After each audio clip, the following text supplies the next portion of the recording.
Hey folks, Chris here. As you may have seen, I'm getting back into playing Blood Bowl online. On my last video about it, where I went over my starting necromantic roster for the Twitch Blood Bowl League, Dave Jones asked me the following in a comment. He said, out of curiosity, you had 20,000 left unspent with both Fan Factor and Cheerleaders available at half that. Could you explain a bit about what they do and why it was better to retain the cash than pick up those minor circumstantial bonuses?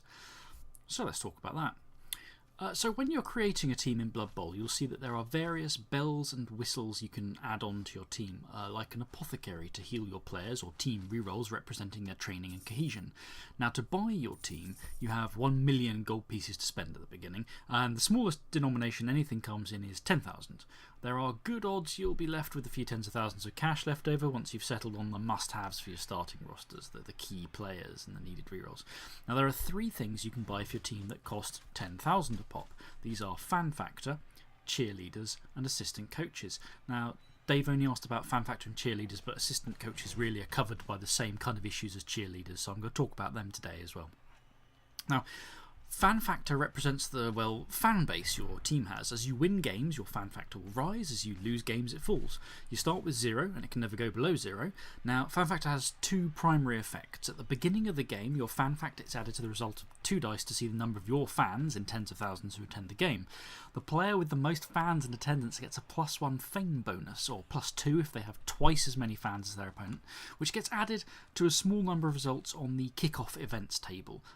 You have more fans, so it's more likely to be your cheering fans that are louder than your rivals, or one of your fans who throws a rock at the opposing team. These rolls all come off a 6-sided dice, so a +1 or +2 fame can be a meaningful but not overwhelming bonus. Now your fame is also added to the dice roll for the amount of cash you get at the end of the game, again in tens of thousands of gold. A +1 or 2 here can be quite a nice addition to your earnings for the game. Cheerleaders and assistant coaches are both very similar to one another. Each affects a single one of the kickoff events, cheering fans for cheerleaders and brilliant coaching for assistant coaches. Now these function the same way. In each case, each coach rolls a d3, adds their fame, and then adds 1 for each cheerleader or coach as appropriate. And the winner gets a bonus reroll for that half. That's the entirety of what those 2 do. So we've had a look at what the purpose of these 3 options is, what they do. Why then would I choose to retain the cash in a starting team, or indeed any team, instead of buying 1 or more of Fan Factor, assistant coaches or cheerleaders? Well, the first and perhaps more positive answer is I have something else I want to buy and that I need to save the money for. Honestly, there's a lot of teams where you have to compromise on your starting roster. Now, it might be that starting with all the players you want means you can't afford that extra reroll or that vital apothecary. In the case of my necromantic team, the key players are so expensive, the werewolves and the flesh golems, that I can't start with all of them the ones that I need, even with only buying 2 rerolls for the team at the beginning. Now I want to get a ghoul pronto or a 3rd reroll, so it makes sense to start saving that money straight away. 70,000 for a ghoul, 140,000 for a reroll, so it's going to take me some time. I might get a ghoul if I get lucky after the first game's results, but you know, it makes sense to save up.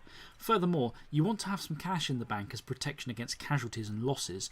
Blood Bowl can be pretty brutal, and attrition is a serious problem for some teams. With a reserve of money to immediately buy a crucial positional when the old one bites the dust, that can make or break a team's performance in a season. It can have a really major effect. Now on to the more negative part of the answer. The reasons why you don't buy Fan Factor, Cheerleaders or assistant coaches for a starting team are the same reasons as to why you never buy them for any team whatsoever, starting or not. They're terrible options. And this is largely down to something in Blood Bowl called team value and how it interacts with the inducement system. So to explain, your team will have a team value, a number that adds up the cost of all your players, rerolls, staff, extra skills they've got through experience, etc., including those assistant coaches and cheerleaders. It's basically the price of the team minus the first 3 zeros, so a starting team that spends every single one of their starting million has a team value of 1,000. When 2 teams play each other, their team values are compared, and whoever has the lowest team value gets bonus cash to spend on special options called inducements. Now, there's more to the system than that, but inducements can be extremely powerful options for levelling the playing field. You can get bonus from wizards who can cast devastating spells onto the pitch for you.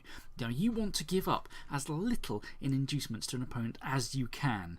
It's Blood Bowl is a tough enough game, as is when you're dealing with the luck of the dice rolls. You do not want to give your opponent any more advantages than they need to have. And the problem here is that every 10k is either 10k fewer inducements you can spend if you're going up against a more experienced team, or 10k more a weaker team gets to level the playing field with you.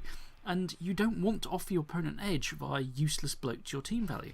Now, I say useless bloat. Well, why do I think cheerleaders and assistants coaches are like that? I mean, there's got to be a purpose and a reason to them. Well, it's fairly simple. Each helps with a single kickoff result. Okay, there are the kickoff is a 2 dice roll, so there are 11 possible results.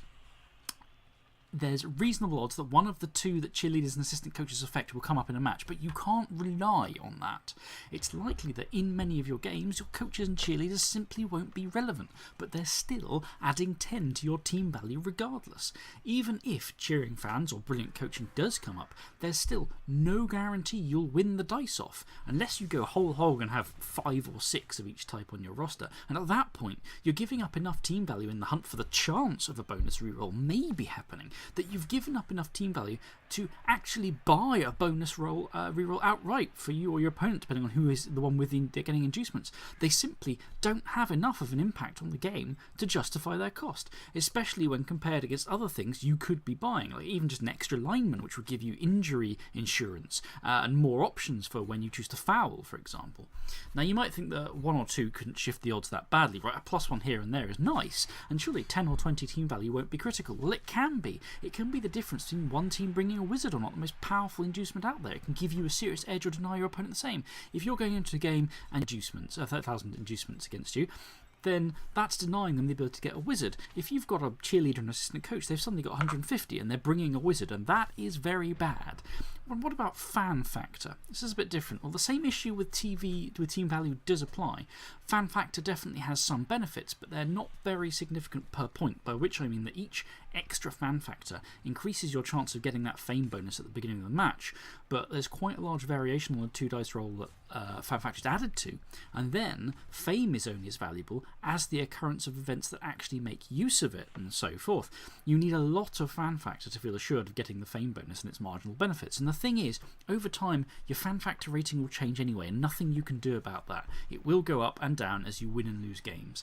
And so an individual point of fan factor, or even a few, does not have enough of an impact on how a game plays out to give up that team value difference, because again, every point of fan factor is an additional 10 TV, and it doesn't justify spending cash on it that you could be saving to purchase key players you still need or to deal with casualties. So cheerleaders and assistant coaches don't give enough of a bonus to justify purchasing them, and fan factor is always in flux anyway, and you can't buy it later after you've started anyway. Is there any reason to ever buy any of these for any team? Well, firstly, yes, although it's not a very dignified use. Now, in Blood Bowl 2, once the cash in your treasury reaches a certain amount, 150,000 I think, excess cash then adds to your, you guessed it, team value. Obviously, you want some cash in the bank for replacing casualties and buying inducements directly, as you can purchase them with your stored cash as well as the amount you get given for the difference in team values. So when you go over 150,000, you want to dump that extra cash to avoid team value bloat. The best way to do this is, as I understand it, to hire and then immediately fire cheerleaders or assistant coaches, as they cost the smallest discrete unit of cash in Blood Bowl, 10,000, thus letting you fine-tune the exact amount of money in your treasury down to the 150k limit. Okay, so what about real uses for cheerleaders and assistant coaches? Is there any team that actually buys them for their intended purpose? I was watching one of the Sages games being streamed at the time I was asked this, so I asked the question over there too to the people on the chat channel, and I got quite an enlightening answer. Generally no, but there are apparently some halfling teams that are utterly focused around reroll denial. Now, the classic halfling team build hunts for a low enough team value that they can always induce the fantastic halfling chef inducement, which basically steals rerolls from the enemy team each half. It's a brutal effect, as your basic stock of team rerolls are key to getting your team to function against the cruel vagaries of dice luck.